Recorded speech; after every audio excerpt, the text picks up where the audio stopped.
jako akawuwo.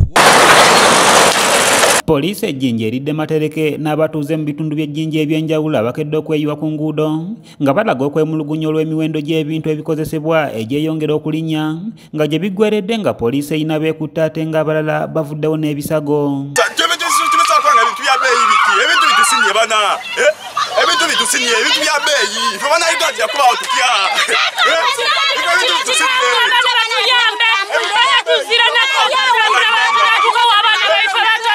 Abatuuze mu disitulikiti y'Ejjinja bakedde kweyiwa ku nguudo ez'enjawulo nga beekalakaasa olwa bbeeyi y'ebintu eyeyongera okwekanama buli lukya era ng'abantu bano okusinziira ku byalo eby'enjawulo ebisangibwa ku luguudo oluva mu kibuga Jjinja okudda e Kamuli bavudde mu mbeera ne basalako enguudo nga bano bookeza ebipiira mu luguudo ssaako n'okusuula emisanvu wakati mu kkubo ekintu ekiviiriddeko ebyentambula okusannyalala.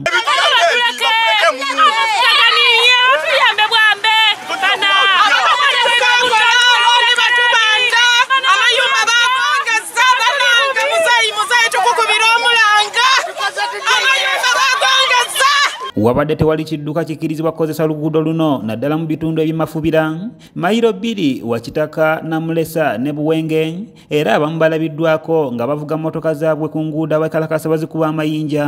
Tulinoonya miyaayu egiri balumukiramu gy'idada ku papuulu mwalooza nti wa puulu ole yaja yaba mu yunifoomu ey'amagye nga ti wa amagye ago n'amagye amatuufu eyo ni poliisi entuufu yotegamagana n'abantu bakozi babikolobero kyedabagoba ino mubaawo eriyo gwe bagemye. Poliisi ekakanya obujagalalo esitukiddemu n'ekuba omukogo balagala wamu n'amasasi mu bantu ababadde baswakidde era amagye ga UPDF ne Red Top nago galeeteddwa okuyambako poliisi ebadde eri okumpi okupondooka.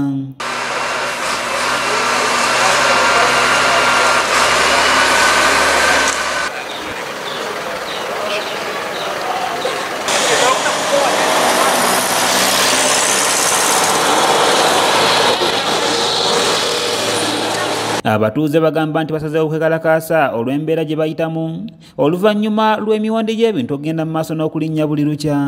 Batulekudde mangu because of bay of posho price erinnya ebbeeyi tekyasobola n'akoza uniform nga bwe mutula abantu kyoba esome baligaddewo n'amangu poshiwa twandikendezeza kati sabuuni abeera kyali akawunga kasinga omuceere bbeeyi kwe tekisoboka bakyusibalaba tekyayoza uniform omwana w'omwana.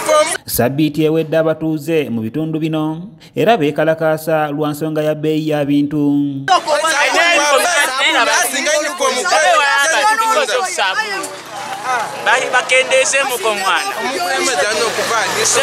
Waliwo abafunye ebisago era nga bano batwalirwa mu malwaliro ag'enjawulo okufuna obujjanjabi so nga poliisi eyinako beekutte mu kajegalalo kano.